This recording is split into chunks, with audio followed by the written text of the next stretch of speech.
Bonsoir mes frères. Bonsoir mes sœurs. Je viens vous parler de quelqu'un qui nous a donné vie alors que nous étions poussière.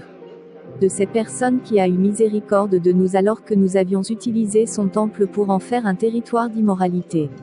Il nous a pardonné même comme nous avions blasphémé contre son nom en cherchant des théories pour prouver qu'il n'existe pas afin de nous plaire dans nos convoitises et perversités de toute nature.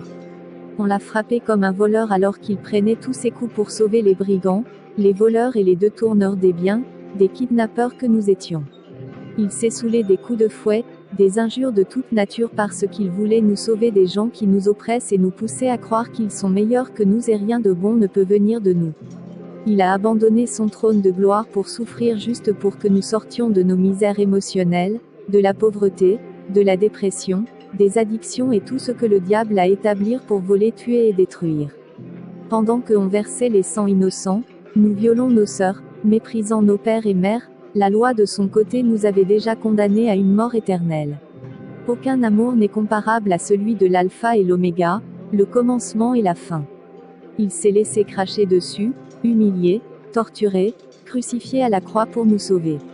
Il s'appelle Jésus-Christ. De toi à moi nous savons que si ce n'était pas cette grâce, son amour infini pour nous, nous serions tout probablement pour certains dans des cellules de prison et pour d'autres dans des cercueils en attendant l'enfer, et se noyant aussi dans la dépression, peut-être même à l'hôpital à cause des maladies sexuellement transmissibles.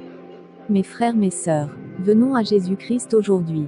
Repentons-nous sincèrement de nos péchés et renonçons à tout ce qui n'honore pas Dieu. Confessons-le comme notre Seigneur et Sauveur personnel. Abandonnons-nous complètement à lui. Prenons notre croix et suivons-le. C'est ainsi que nous aurons la vie éternelle. La Bible dit dans 2 Corinthiens chapitre 5 verset 7 que si quelqu'un est en Christ, il est une nouvelle créature.